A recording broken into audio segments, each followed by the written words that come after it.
Hello students. बच्चों, last class में हम लोग नंबर ऑफ सॉल्यूशन देखे थे, है ना। फंक्शन चैप्टर चल रहा था, ग्राफ पढ़े थे, उसके करस्पॉन्डिंग नंबर ऑफ सॉल्यूशन पे क्वेश्चन किए थे। मैं उम्मीद करता हूँ कि ग्राफ आपको बेहतर समझ में आया होगा, है ना। इसमें आज का जो लेक्चर है वो मैं आगे नहीं अभी बताऊँगा। आज का लेक्चर बेसिक लेक्चर है बेसिकली, ठीक है। इसको बहुत सारे बच्चों का क्लेम आया कि सर थोड़ा बेसिक बता दीजिए, ठीक है।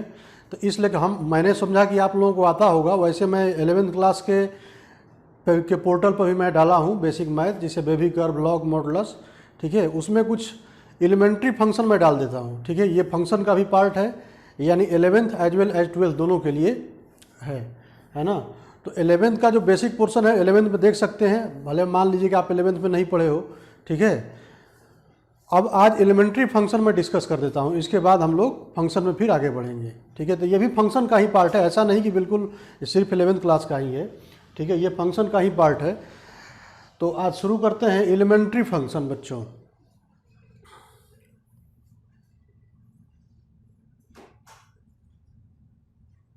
Elementary function,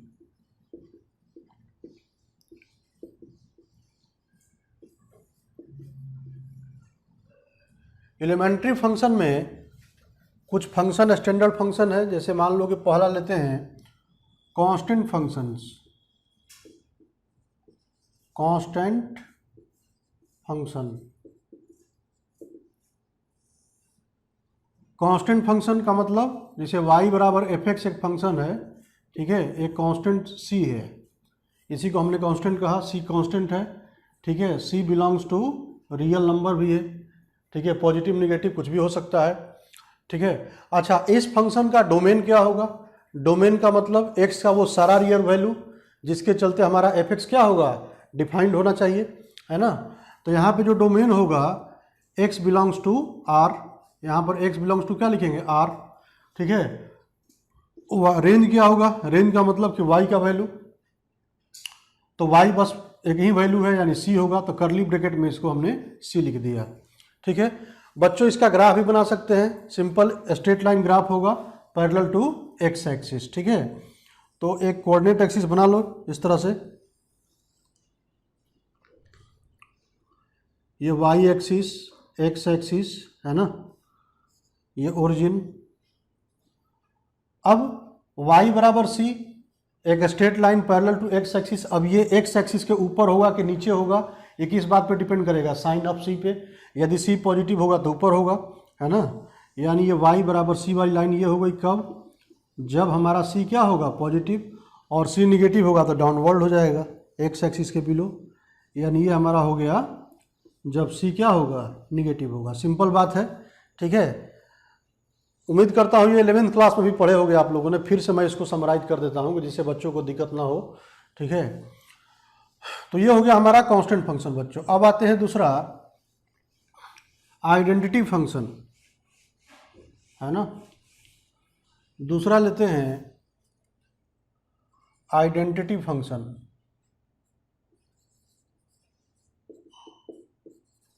identity function, identity function किसको कहते हैं? y बराबर x जो स्ट्रेट लाइन होता है, इसी को हम लोग क्या बोलते हैं, आइडेंटिटी फंक्शन। इसका नाम बस दे दिया गया आइडेंटिटी, ठीक है। y बराबर एफ एक्स बराबर x, ठीक है।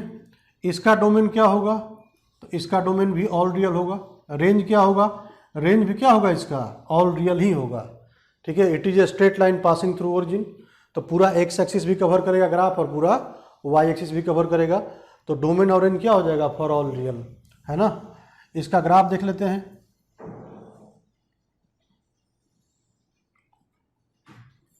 ये y एक्सिस है, ये x एक्सिस, ठीक है। तो ओरिजिन से पास करता हुआ ये हमारा एक स्ट्रेट लाइन हो गया, ठीक है।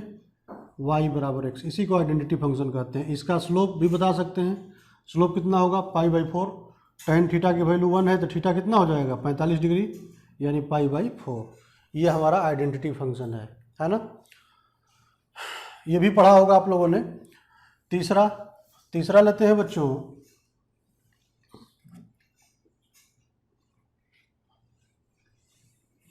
linear function.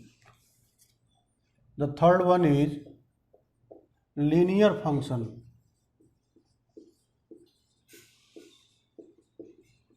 linear function. linear function जैसे linear equation in two variable हम लोग क्लास 10th में पढ़ते थे बहुत सारे लोअर क्लासेज में, ठीक है, उसी का ग्राफ देखते हैं। जैसे y बराबर एक हमारे पास स्ट्रेट लाइन है ax plus b, linear function है अभी, ठीक है। लीनियर फंक्शन का मतलब कि x डिग्री क्या हो, 1 हो, है ना। डोमेन क्या होगा इसका, इसका भी डोमेन ऑल रियल होगा, x बिलोंग्स टू क्या होगा, r होगा, और y बिलोंग्स टू भी क्या होगा, r ही होगा, है ना। स्ट्रेट लाइन है। अच्छा, अब इसका ग्राफ बनाते हैं।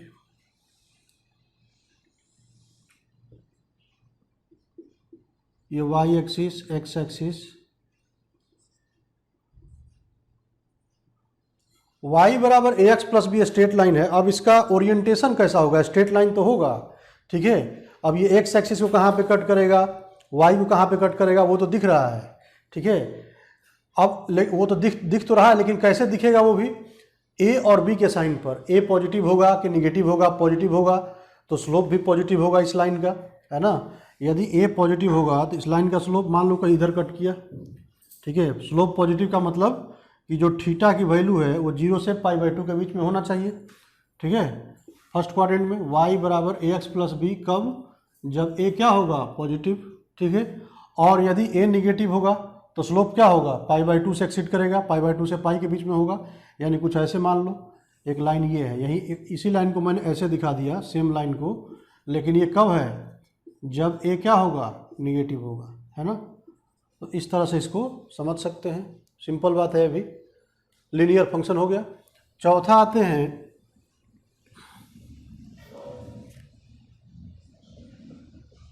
Quadratic function.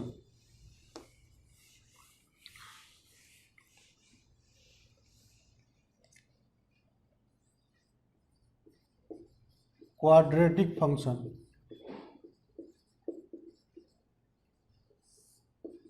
ठीक है। इसको पैराबोलिक फंक्शन भी कहते हैं, क्वाड्रेटिक फंक्शन को, है ना।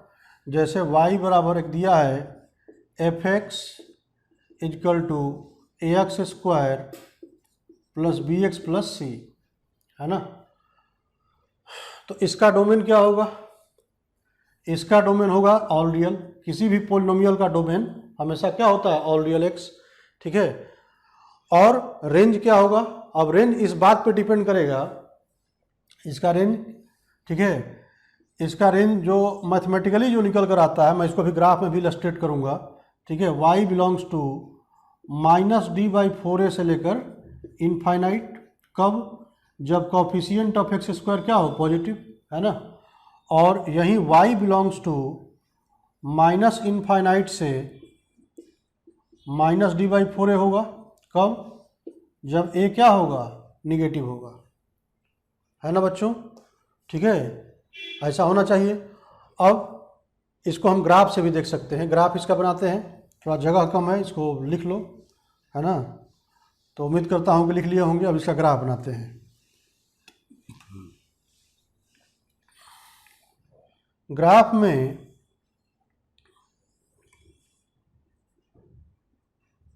ये y एक्सिस, x एक्सिस है, ठीक है। कोई भी पैराबोलिक फंक्शन हो, क्वाड्रेटिक फंक्शन हो, ठीक है, तो उसका ग्राफ कैसे बनाते हैं वो भी देख लो यहाँ पर। इसके लिए जो हम लोग सॉल्व करते हैं by making perfect square, perfect square बनाकर सॉल्व करोगे तो एक्सिस का जो वैल्यू आता है x बराबर -b/2a, है ना।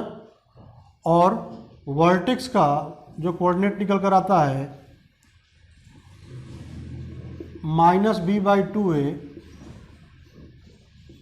-d/4a, जहाँ पर d क्या है, डिस्क्रिमिनेंट, है ना। तो x बराबर -b/2a, y एक्सिस के पैरेलल एक स्ट्रेट लाइन, इसको हम बना देते हैं, ठीक है। इस तरह से ये मान लो कि है एक दूसरे, चलो ठीक है, इसी कलर से दिखा देता हूँ। x बराबर -b/2a और वर्टेक्स का y कोऑर्डिनेट -d/4a है, ठीक है। अब x बराबर -b/2a हमने इधर ही क्यों बनाया, इधर भी बना सकते हो, चूँकि हमें साइन नहीं पता है a और b का साइन क्या है। हो सकता है कि दोनों पॉजिटिव होगा या दोनों निगेटिव होगा या दोनों अपोजिट साइन का होगा, तो कहीं भी हो सकता है ना। तो और y बराबर -d/4 भी नहीं पता है कि a का साइन कैसा है, ठीक है, तो कहीं बना दो, जिसे मान लो कि हम ऊपर ही बना देते हैं, y = -d/4a। अब ये दोनों लाइन जहाँ पे कट किया वहीं पे क्या आएगा, इसका वर्टेक्स आएगा पैराबोला का -b/2a -d/4a, है ना। अब इसका कनकेविटी किधर होता है, mouth opening, either it will be upward और downward depending on coefficient of x²। यदि कोफिशिएंट ऑफ x² पॉजिटिव है तो पैराबोला कैसे खुलेगा, ऊपर की तरफ, यानी ए पॉजिटिव के लिए ये हो गया और ए निगेटिव के लिए क्या होगा, डाउनवर्ड होगा, दिस इज कनकेव डाउनवर्ड, ठीक है।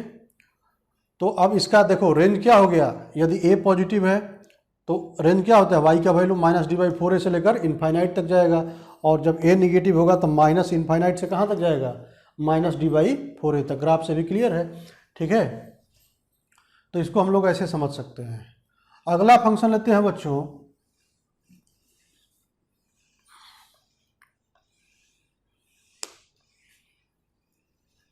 अगला फंक्शन है polynomial function. Polynomial function, polynomial function का मतलब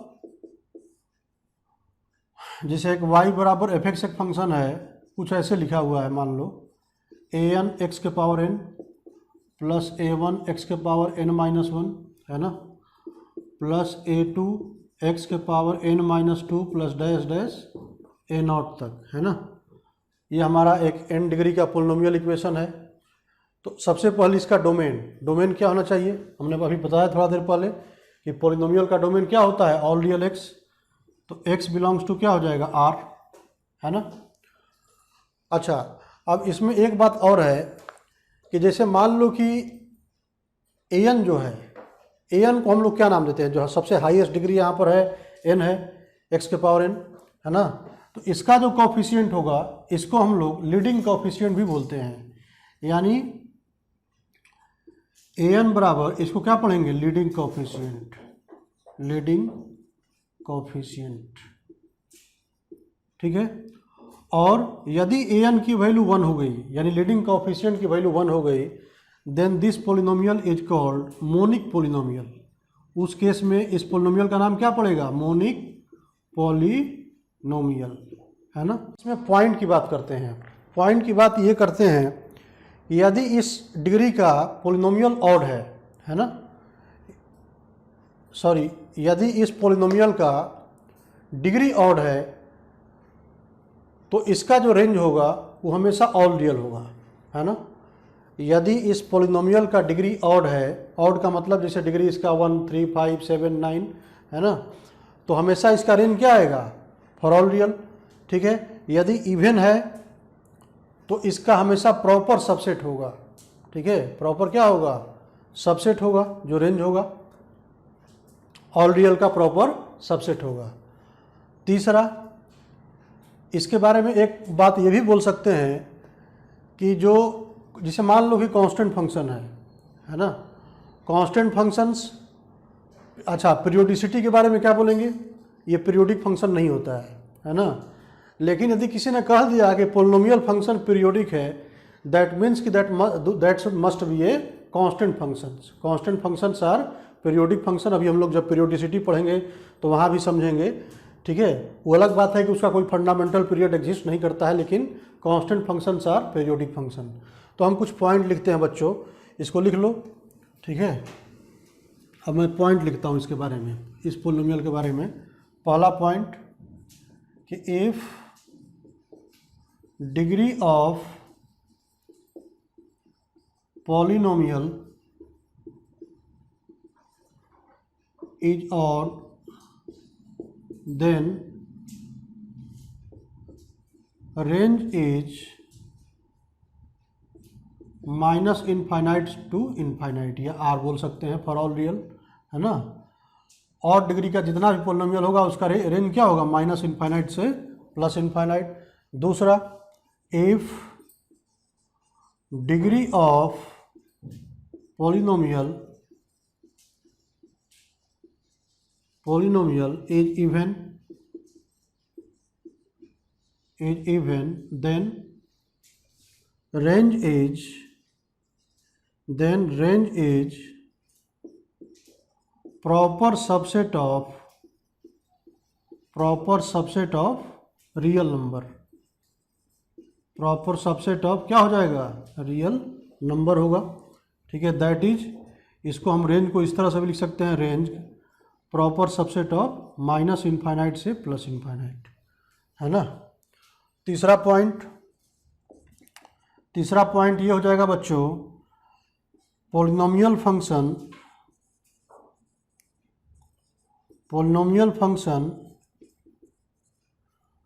cannot be periodic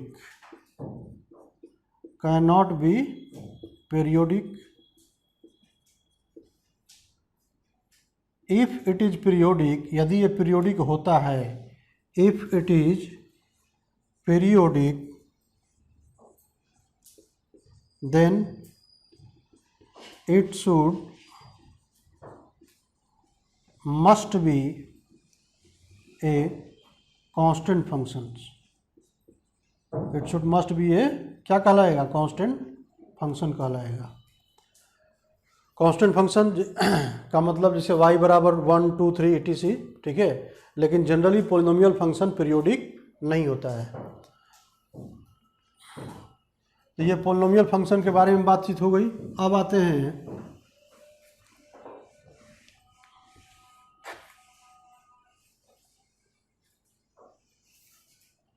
rational function. Rational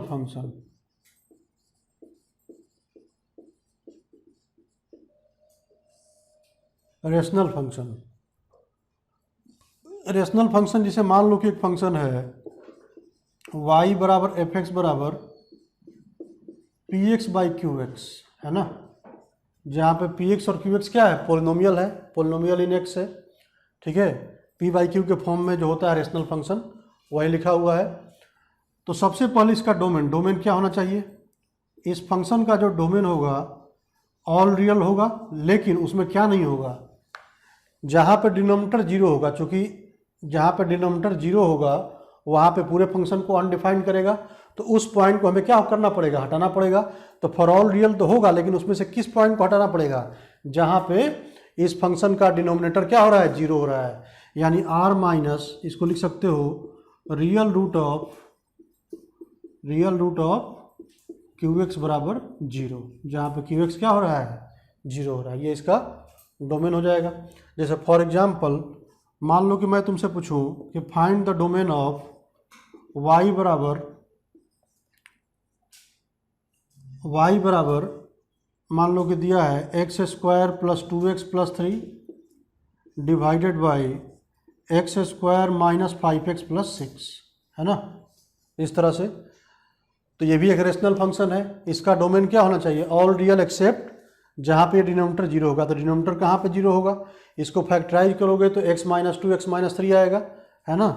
तो इसका जो डोमेन होगा x belongs to r minus 2 and क्या हो जाएगा 3, चूँकि इसका factor x minus 2 x minus 3 होगा। ये डोमेन हो गया, है ना। इस तरह से निकाल सकते हैं। रेंज अभी हम बताएंगे इसका रेंज कैसे निकालते हैं, जो हम लोग रेंज पढ़ेंगे। इसके लिए अभी डोमेन बस समझो, ठीक है। जिसे दूसरा है, मान लो कि y बराबर एक फंक्शन है, यही है, मान लो X square minus 5x plus 6 divided by X square plus x plus 1।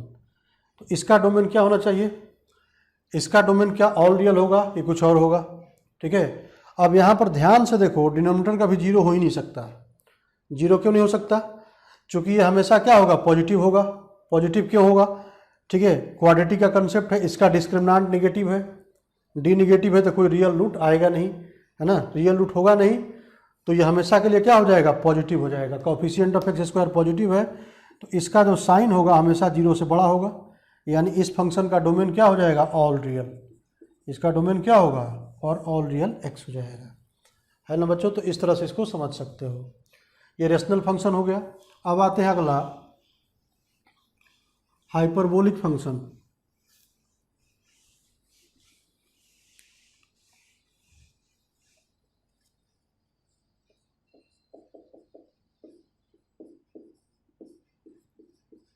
Hyperbolic function.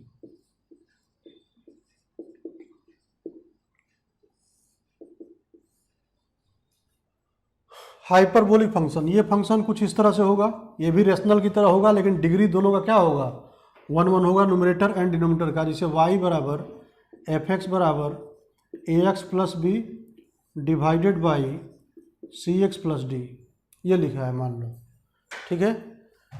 तो ये हाइपरबोलिक के कैटेगरी में आएगा, ये फंक्शन हाइपरबोलिक होते हैं। क्रॉस मल्टीप्लाई करोगे तो एक्स वाई बराबर कांस्टेंट के फॉर्म में होता है, जो 11th क्लास में पढ़ाया गया होगा। अच्छा, ये भी एक रेशनल फंक्शन है, इसका डोमेन क्या होना चाहिए, ऑल रियल एक्सेप्ट जहाँ पे डिनोमिनेटर जीरो होगा, तो डिनोमिनेटर कहाँ पर जीरो होगा, माइनस डी बाई सी पर। तो इसका डोमेन हो जाएगा x belongs to R minus, ठीक है, x बराबर माइनस डी बाई सी, है ना।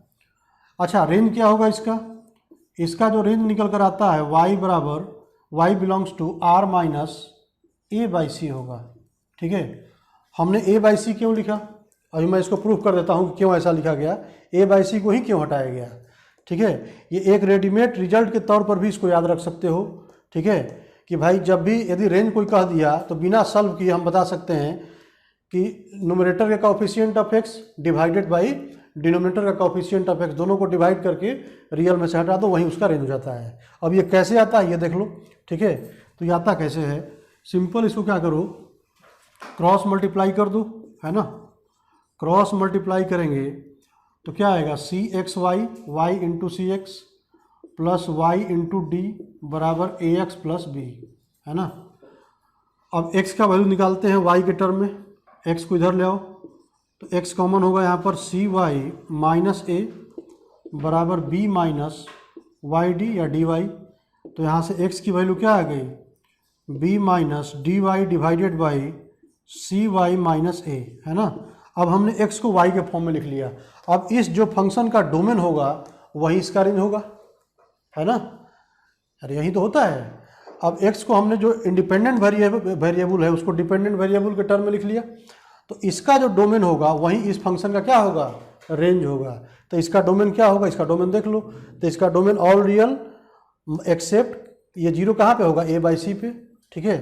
तो यहाँ पर y हो जाएगा y belongs to r minus, ठीक है, a बाई सी, देखो आया। तो इसको हम लोग डायरेक्ट भी लिख सकते हैं हाइपरबोलिक फंक्शन को देखकर इस तरह से। जैसे फॉर एग्जांपल,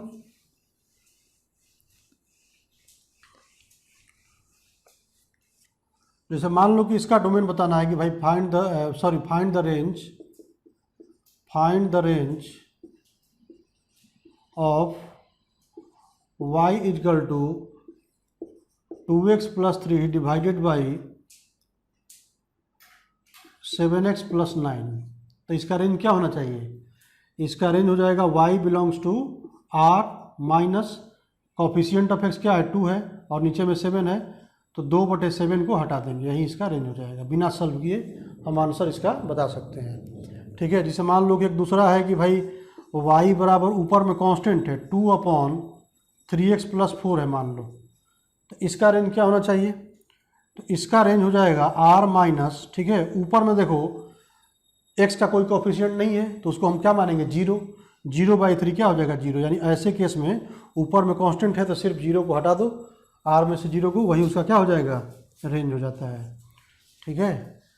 तो ये काफ़ी सिंपल है, उम्मीद करता हूँ समझ में आया होगा। अब आगे बढ़ते हैं।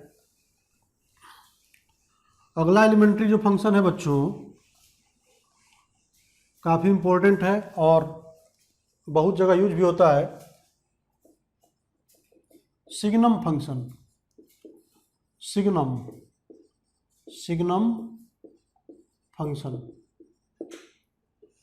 ये फंक्शन क्या होता है, इस फंक्शन का डेफिनेशन है y बराबर F X equal to mod X by X, है ना।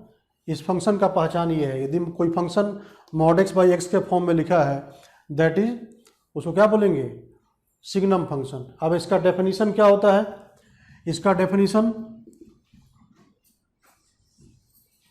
जब x पॉजिटिव होगा, है ना, जब x पॉजिटिव होगा तो 1 आता है, होना भी चाहिए। मॉड x एक्स कब होगा? जब एक्स पॉजिटिव होगा, और माइनस एक्स कब होगा? जब एक्स निगेटिव होगा। अच्छा, जीरो पर इसका जो डेफिनेशन है जीरो ही होता है, ठीक है। अब आप लोग पूछो कि भाई जीरो पर तो सर ये जीरो बाई जीरो बन जाएगा, वो तो इनडिटर्मिनेंट फॉर्म होता है, ठीक है। बनता जरूर है, लेकिन इसको थ्योरेटिकली मैथमेटिशियन लोगों ने ये बोला कि जीरो पर इसकी वैल्यू जीरो है। यानी यदि कोई पूछता है तो आप ये बोल सकते हो ये इसका डेफिनेशन ही है, एक्स बराबर जीरो पर क्या है? एग्जैक्टली जीरो है। और एक्स निगेटिव पर क्या होगा?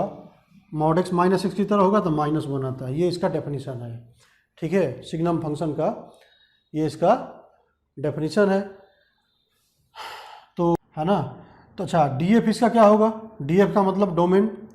तो जो डोमेन होगा इस फंक्शन का ऑल रियल होगा, ऑल रियल होना भी चाहिए। अच्छा, और रेंज क्या होगा? रेंज में बस तीन ही एलिमेंट है, देखो 1 0 और -1, है ना। तो करली ब्रैकेट में फाइनाइट एलिमेंट है -1 0 और 1, ठीक है। तो डोमेन इसका हो गया ऑल रियल, और इसका रेंज क्या होगा?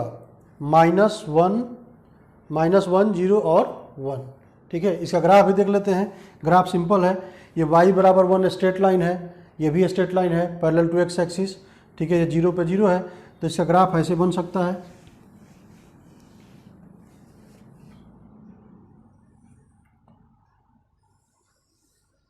ये y एक्सिस है और ये x एक्सिस, ठीक है। तो इसका ग्राफ कैसा आएगा? y बराबर 1 कब था? जब x पॉजिटिव था, है ना। तो अब यहाँ पे y बराबर 1 एक लाइन बना, तो यहाँ पे हॉलो सर्किल होगा, ठीक है। ये y इक्वल टू 1, जीरो पर एग्जैक्टली जीरो यानी सॉलिड सर्किल होगा, यानी ये वैल्यू इंक्लूड होगा, और फिर निगेटिव पर -1 हो जाएगा, यानी फिर यहाँ पे हॉलो सर्किल एक बना देते हैं इस तरह से, y इक्वल टू -1। तो ये हमारा सिग्नम फंक्शन का ग्राफ हो गया, है ना। ये हमारा क्या हो गया? सिग्नम फंक्शन का ग्राफ हो गया। अब इसी के बिहाफ पे, जैसे मान लो कि सिग्नम फंक्शन के फॉर्मेट में कोई उसी तरह का दूसरा फंक्शन लिखा है, जैसे मान लो कि x की जगह मॉड एक्स स्क्वायर -4 है डिवाइडेड बाई एक्स स्क्वायर -4 है, उसको भी एज हम लोग सिग्नम फंक्शन की तरह ट्रीट कर सकते हैं और उसका ग्राफ बना सकते हैं, है ना। तो वैसा एक दो एग्जाम्पल हम देखते हैं अभी। जैसे मान लो कि एक एग्जाम्पल है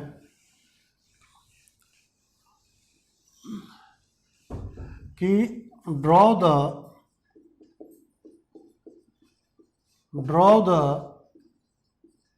graph of y equal to mod X square -4 divided by X square -4, ठीक है। या ये भी ऐसे भी लिखा हो सकता है सिग्नम, इस तरह से सिग्नम एक्स स्क्वायर -4, है ना। सिग्नम जैसे वहाँ भी सिग्नम एक्स को हमने मॉड एक्स बाई एक्स लिखा था, ठीक है। एस जी एन इसको लिख सकते हो, S G N X square -4। तो इसका मतलब ही होता है, जैसे सिग्नम एक्स का मतलब हमने क्या बताया, यदि सिग्नम एक्स लिखा है इसका मतलब सीधा मतलब हो या मॉड एक्स बाई एक्स हुआ, तो सिग्नम ऑफ एक्स स्क्वायर -4 का मतलब ये हो गया। और फिर वही सब डेफिनेशन, है ना। इसका डेफिनेशन क्या होगा? ये 1 कब होगा? जब एक्स स्क्वायर -4 क्या होगा? जीरो से बड़ा होगा, ठीक है। जीरो कब होगा? जब एक्स स्क्वायर -4 क्या होगा? जीरो होगा, है ना। और -1 कब होगा? जब एक्स स्क्वायर -4 क्या होगा? लेस देन जीरो होगा, ठीक है। अब इसको हम लोग इनइक्वालिटी सॉल्व कर सकते हैं बेबी कर्व से। क्या आएगा? तो इसको हम इधर लिख देते हैं थोड़ा सा, है ना, कि भाई 1 कब होगा? एक्स स्क्वायर -4 जीरो से बड़ा है, तो भाई बेबी कर्व इसको सॉल्व करोगे तो x की वैल्यू क्या होगी? -इनफाइनाइट से 2 होगी, -2 यूनियन 2 से क्या होगा? इनफाइनाइट, है ना। और जीरो कब होगा? x बराबर +-2 पे, यहाँ पे ओपन सर्किल होगा, सॉरी ओपन इंटरवल, क्लोज नहीं होगा यहाँ पे, है ना। -इनफाइनाइट से -2 यूनियन 2 से इनफाइनाइट, x बराबर +-2 होगा जब जीरो होगा। और -1 कब होगा? जब x की वैल्यू क्या होगी? -2 से 2 के बीच में होगी। ये इसका डेफिनेशन मैथमेटिकली इसको मैंने ब्रेक कर दिया। अब इसका ग्राफ भी ड्रॉ कर सकते हैं सिंपल तरीके से, ठीक है। इसमें तीन ही तो एलिमेंट ही आते हैं। अब इसका ग्राफ देखो, तो इसका ग्राफ कैसे बनेगा?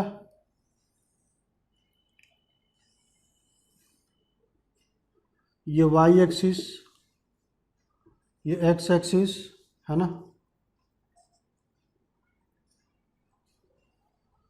तो अब ये जीरो कहाँ कहाँ पे है, 2 और -2 पे, तो पहले -2 और 2 बना दो, -2 और 2, यहाँ पे फंक्शन का वैल्यू क्या है, 0, ये 0 हो गया। अब -2 से छोटा और 2 से बड़ा में वैल्यू क्या है, 1 है, तो -2 से छोटा का मतलब यहाँ पे मान लो इस तरह से, यहाँ पे एक हॉलो सर्किल बना देंगे, एक यहाँ भी बना देंगे इस तरह से। -2 से छोटा ये हो गया और 2 से बड़ा वो हो गया, यानी इस लाइन का नाम क्या है, y बराबर 1, ये भी होगा y बराबर 1, ठीक है। अब -2 से 2 के बीच में लाइन कौन सी है, -1, ठीक है। तो फिर वहीं उतना ही यूनिट से नीचे चले जाएंगे, ठीक है। ये यहाँ पे एक हॉलो सर्किल बना दिया, यहाँ भी एक हॉलो सर्किल, ये हो गया हमारा y = -1, -2 से 2 के बीच बन गया। तो ये हमारा कंप्लीट ग्राफ हो गया किसका, सिग्नम x² - 4 का, ठीक है। वैसे अब कोई भी कुछ भी लगा हो तो बना सकते हो, है ना। ऐसा उम्मीद करता हूँ कि बन जाएगा। जैसे मैं एक और ले लेता हूँ एग्जाम्पल इस पर, जैसे दूसरा एक लिखो, जैसे दूसरा एग्जाम्पल है,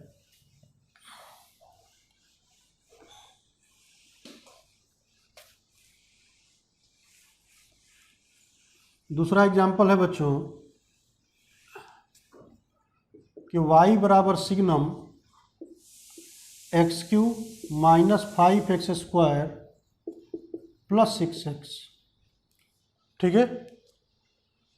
तो इसका भी हम लोग बना सकते हैं, कैसे, इसका डेफिनेशन लिख लो पहले। इसका डेफिनेशन क्या होगा, तो सबसे पहले mod x/x होगा ही होगा, उसको तो लिख ही सकते हो, यहीं पे लिख सकते हो इस तरह से कि भाई x³ - 5x² + 6x divided by, है ना, x³ - 5x² + 6x, जहाँ पे ये 0 नहीं होगा। अब इसको ब्रेक करते हैं, ब्रेक कैसे करोगे, तो ये 1 कब होगा, जब ये x की जगह पे ये फंक्शन है, ये पॉजिटिव होना चाहिए, यानी x³ - 5x² + 6x क्या होगा, 0 से बड़ा होगा। 0 कब होगा, जब x³ - 5x² + 6x, है ना, ये क्या होना चाहिए, 0 होना चाहिए। और -1 कब होगा, जब x³ - 5x² + 6x क्या होगा, <0 होगा, है ना। अब इसी को यदि हम बेबी कर्व से सॉल्व कर लें, ठीक है, बेबी कर्व का मतलब इस इनइक्वालिटी को सॉल्व कर लें, तो इसका फैक्टराइज, इसका कॉमन क्या होगा, x कॉमन होगा, x² - 5x + 6, ठीक है। उसका 2 फैक्टर आएगा, x - 2x - 3, है ना। तो 3 रूट क्या क्या आया, एक 0 आ गया, 2 आ गया और 3 आ गया, है ना। बेबी कर्व से साइन चूंकि डिग्री सबका और होगा, प्लस माइनस इस तरह से आएगा, है ना, यानी इस तरह से बेबी कर्व आएगा, इस तरह से। तो अब देखो पॉजिटिव वाला पोर्शन कौन सा है, 0 से 2 और 3 से इनफाइनाइट, यानी इसका सोल्यूशन क्या हो जाएगा, दिस इम्प्लाइज दैट, ठीक है, x बिलोंग्स टू 0 to 2, 0 से 2 तक, यूनियन 3 से कहाँ तक, इनफाइनाइट। और फिर 0 कहाँ कहाँ पे होगा, तो 0, ये 0, 2 और 3 पे 0 0 होगा। तो x बराबर, यहाँ से क्या सोल्यूशन मिला, 0 कब हो रहा है, x बराबर 0, 2 और 3, है ना। फिर यहाँ से क्या निगेटिव चाहिए, तो निगेटिव वाला क्या हो गया, जो x बिलोंग्स टू -इनफाइनाइट से 0, यूनियन 2 से क्या हो गया, 3 हो गया, ठीक है, 2 से 3 हो गया। अब इसका हम लोग ग्राफ बना सकते हैं। ग्राफ कैसे बनाएंगे, देखो, तो इसका ग्राफ ऐसे बना लेते हैं, थोड़ा सा इसको लिख लो, ये समझ लो, बेसिकली समझने वाली बात है, लिखो ही मत, समझते भी रहो, पेन भी, दिमाग भी चलाओ, है ना। तो जैसे मान लो कि हम यहाँ पे ग्राफ बनाते हैं, थोड़ा सा जगह कम है, तो अब यहाँ पे ग्राफ बना लेते हैं।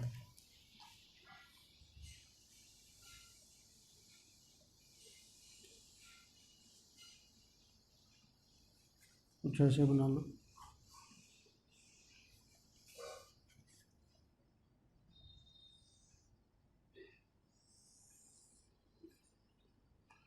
ये वाई एक्सिस है मान लो, ये एक्स एक्सिस है ना, ये 0 हो गया। और दो रूट कौन कौन सा है, 2 और 3 है। ये मान लो कि 2 है और ये 3 है ना। तो अब 0 से 2 और 3 से इनफाइनाइट में फंक्शन का वैल्यू क्या था, 1 था, है ना।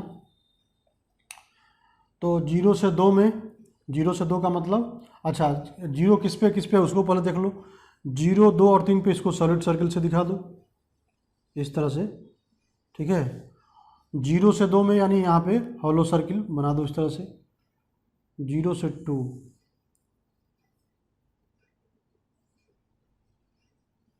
और फिर 3 से इनफाइनाइट।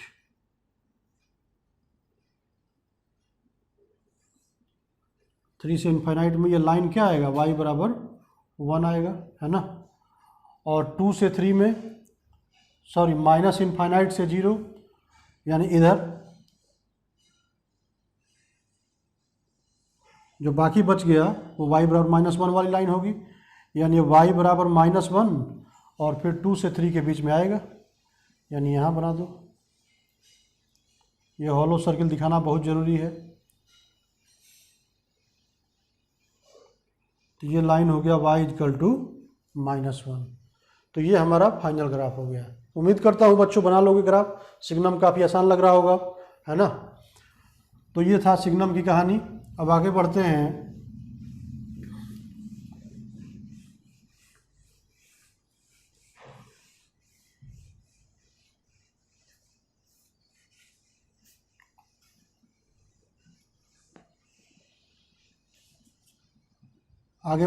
मान लो कि मॉडुलस फंक्शन भी देख लेते हैं। मॉडुलस फंक्शन भी पढ़ा होगा, मैं फिर से इसको डिस्कस कर देता हूँ, ठीक है। Modulus function,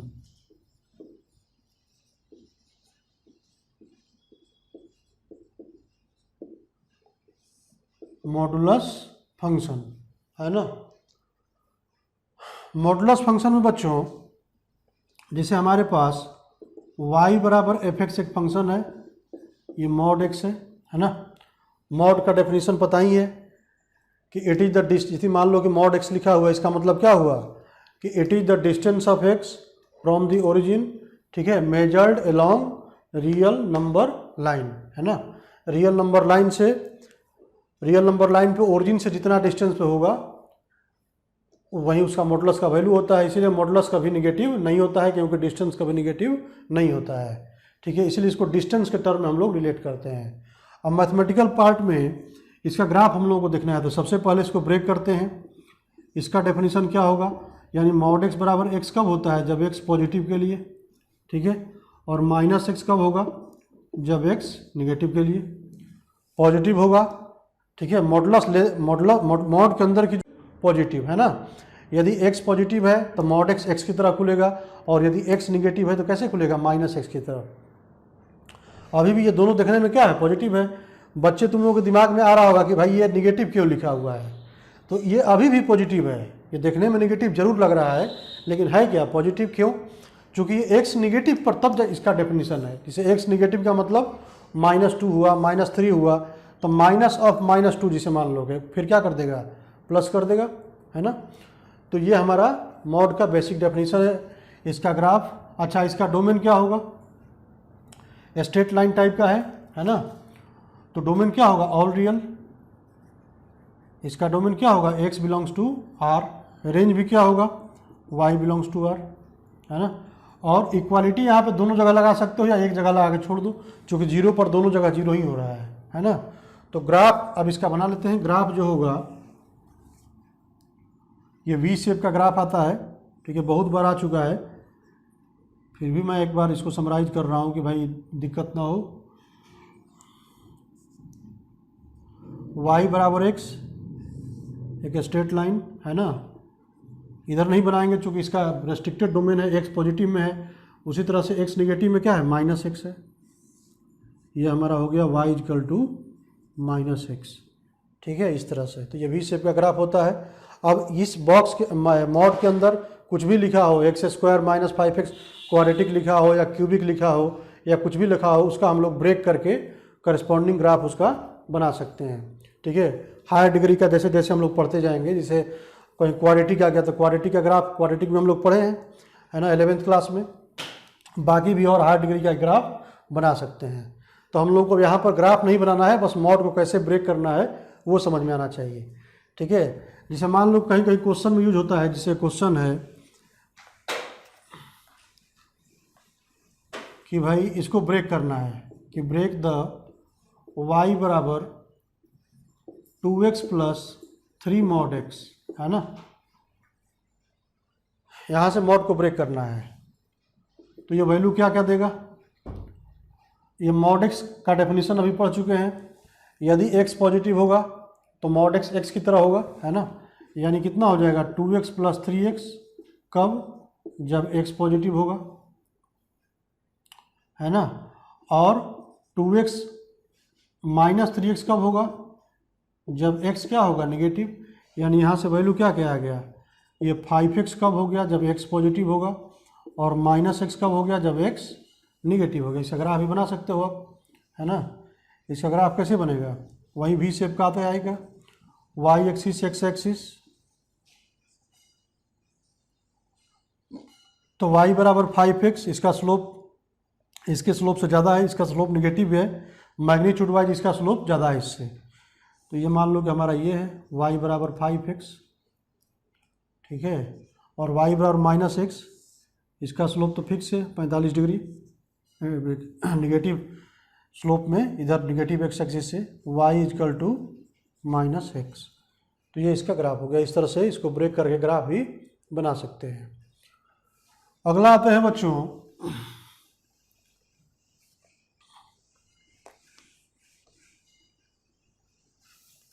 logarithmic function.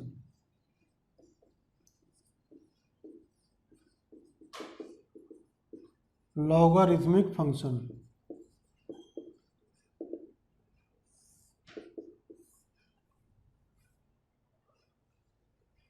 Logarithmic function में पहले तो लॉग समझ लेते हैं कि लॉग क्या होता है। जिसे मान लो कि y बराबर log x to the base a लिखा हुआ है, ठीक है, लॉग पहले से पढ़े भी होंगे, ठीक है। तो एक्चुअल इसका डेफिनेशन क्या है ना, यानी ये डिफाइंड कब होता है, ये डिफाइंड तब होगा बच्चों जब हमारा x पॉजिटिव होगा, a पॉजिटिव होगा, है ना, a का मतलब बेस पॉजिटिव होगा और बेस 1 के बराबर नहीं होगा। तो यहाँ पर लिख सकते हैं कि for y to be defined, for y to be defined x greater than 0, पहला कंडीशन, है ना, दूसरा बेस पॉजिटिव होना चाहिए और तीसरा बेस 1 के बराबर नहीं होना चाहिए, है ना। तो इस पूरे को हम लोग ऐसे भी लिख सकते हैं और करके कि x पॉजिटिव होना चाहिए, जिस नंबर का लॉग लिया गया वो पॉजिटिव होना चाहिए, ठीक है, और बेस 0 से बड़ा है, इसको दो भाग में बांट देते हैं, चूंकि 1 के बराबर नहीं है। तो a को हम ऐसे लिख सकते हैं, a बिलोंग्स टू 0 से 1 यूनियन 1 से इनफाइनाइट, चूँकि 0 से बड़ा, 0 से इनफाइनाइट तक में सिर्फ 1 नहीं है तो 1 पे हमने ब्रेक कर दिया। अब इसका यदि हम ग्राफ बनाते हैं बच्चों, ठीक है, तो इसका ग्राफ का नेचर ये इस दोनों बेस पे 0 से 1 वाला बेस में अलग ग्राफ होगा और 1 से इनफाइनाइट वाले में अलग ग्राफ होगा। इसका ग्राफ भी देख लेते हैं, बिहेवियर भी अलग अलग होगा दोनों केस में, ठीक है। तो लॉग का ग्राफ देखते हैं, यहाँ पर मैं बना देता हूँ, जैसे इस रेड पेन से दिखाता हूँ इस तरह से।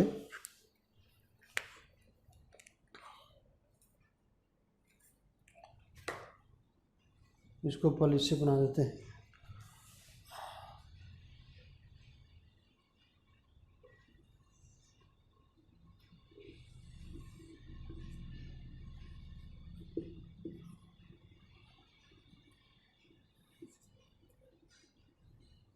y एक्सिस x एक्सिस, है ना, ये origin.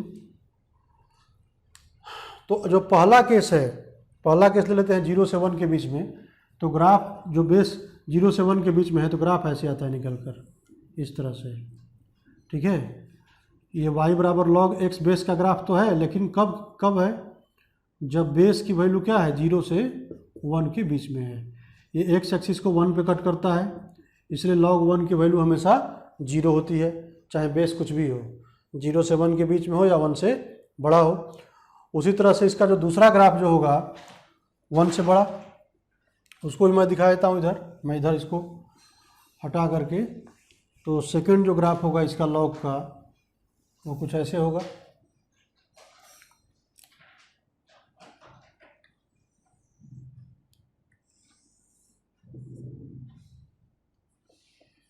Y axis, x axis,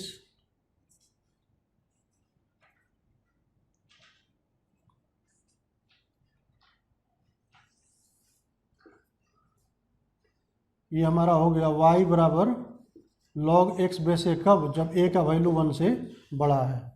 ये भी x एक्सिस को 1, 0 पे कट करेगा। ठीक है, दोनों में देखो क्या है, ये 0 से 1 में पॉजिटिव होगा, ये 0 से 1 में क्या होगा, निगेटिव होगा। ठीक है, ये 1 से इनफाइनाइट में पॉजिटिव होगा, ये 1 से इनफाइनाइट में निगेटिव होगा, लेकिन दोनों x एक्सिस को कहाँ पे कट कर रहा है, 1 पे, इसलिए log 1 की वैल्यू हमेशा क्या होगी, 0 होगी, है ना। अगला ग्राफ लेते हैं बच्चों,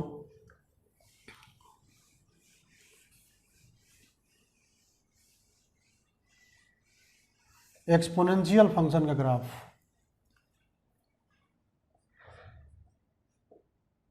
एक्सपोनेंशियल फंक्शन,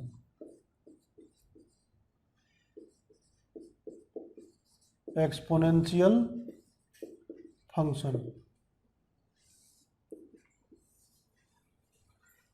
एक्सपोनेंशियल फंक्शन को नोटेशन कैसे देते हैं वो लिख लेते हैं।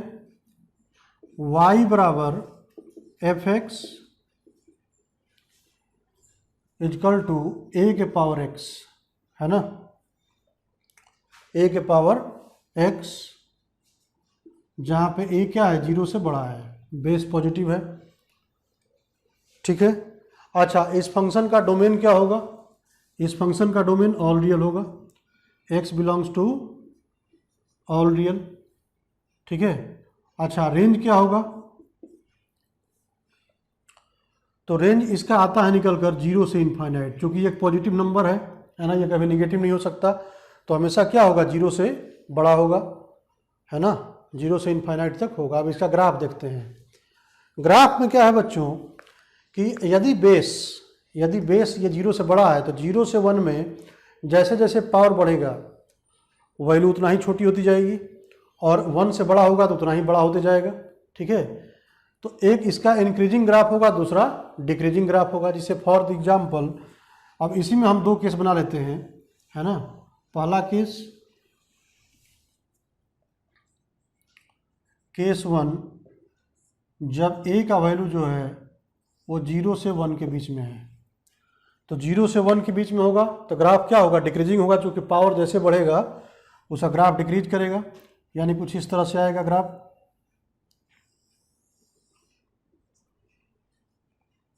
ये y एक्सिस, x एक्सिस, है ना,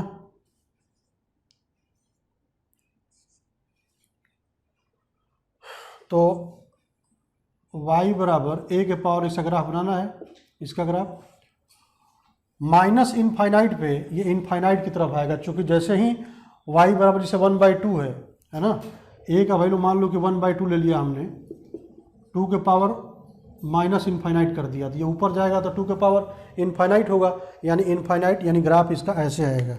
मैं रेड कलर से दिखाता हूँ, इस तरह से, और इनफाइनाइट पे 0 की तरह अप्रोच करेगा। इनफाइनाइट प्लस इनफाइनाइट पे क्या करेगा, 0 की तरह अप्रोच करेगा, यानी एक्स एक्सिस इस ग्राफ के लिए एसिम्प्टोट का भी काम करेगा, है ना। ये वाई एक्सिस को कहाँ पे कट किया, 0,1 पे, ये हो गया हमारा y बराबर a के पावर x। ठीक है, ये डिक्रीजिंग ग्राफ होगा। ठीक है, y एक्सिस को 1 पे कट करेगा, चूँकि x बराबर 0 डालोगे तो y की वैल्यू क्या होगी, 1। उसी तरह से दूसरा केस ठीक इसका उल्टा, सेकंड केस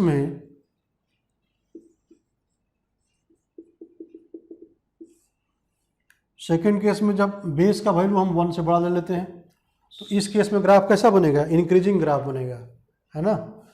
चूँकि 1 से बड़ा है तो जैसे जैसे बढ़ाते जाओगे वैसे वैसे पावर जैसे जैसे बढ़ाएंगे वैसे वैसे वैल्यू भी बढ़ता जाएगा। तो ये वाई एक्सिस, ये एक्स एक्सिस, इसका ठीक उल्टा। अब ये माइनस इनफाइनाइट है, एक्स डैश इधर माइनस इनफाइनाइट पे ये ए के पावर एक्स है, तो ए का वैल्यू जैसे मान लो कि 2 है, तो 2 के पावर माइनस इनफाइनाइट यानी 1/2 के पावर इनफाइनाइट यानी 1/इनफाइनाइट यानी 0 को अप्रोच करेगा, यानी माइनस इनफाइनाइट पे 0 की तरफ आएगा ग्राफ इस तरह से, और 0 पे 1 कट, 0 पे तो 1 ही होगा, और फिर प्लस इनफाइनाइट पे ये इनफाइनाइट की तरफ ग्रेजुअली इंक्रीज करेगा। इसीलिए ये इंक्रीजिंग फंक्शन है और ये डिक्रीजिंग फंक्शन है। ठीक है, इसका डोमेन ऑल रियल एक्स होगा, मैंने अभी डोमेन बताया था। रेंज देखो वाई का वैल्यू, इसका ग्राफ किधर है, सिर्फ पॉजिटिव वाई एक्सिस में है, यानी 0 से बड़ा में है, कभी 0 भी नहीं होगा एग्जैक्टली 0। ठीक है, 0 की तरह अप्रोच करेगा। ठीक है, दोनों केस में एक्स एक्सिस क्या है, दोनों ग्राफ का एसिम्पटोड है। तो एक मिनट, तो रुक जाओ। तो आज हम लोग यही रुकते हैं बच्चों, है ना। अगली क्लास में इसका कुछ बेसिक पोर्शन और बचा हुआ है, ग्रेटेस्ट इंटीजर फंक्शन, है ना।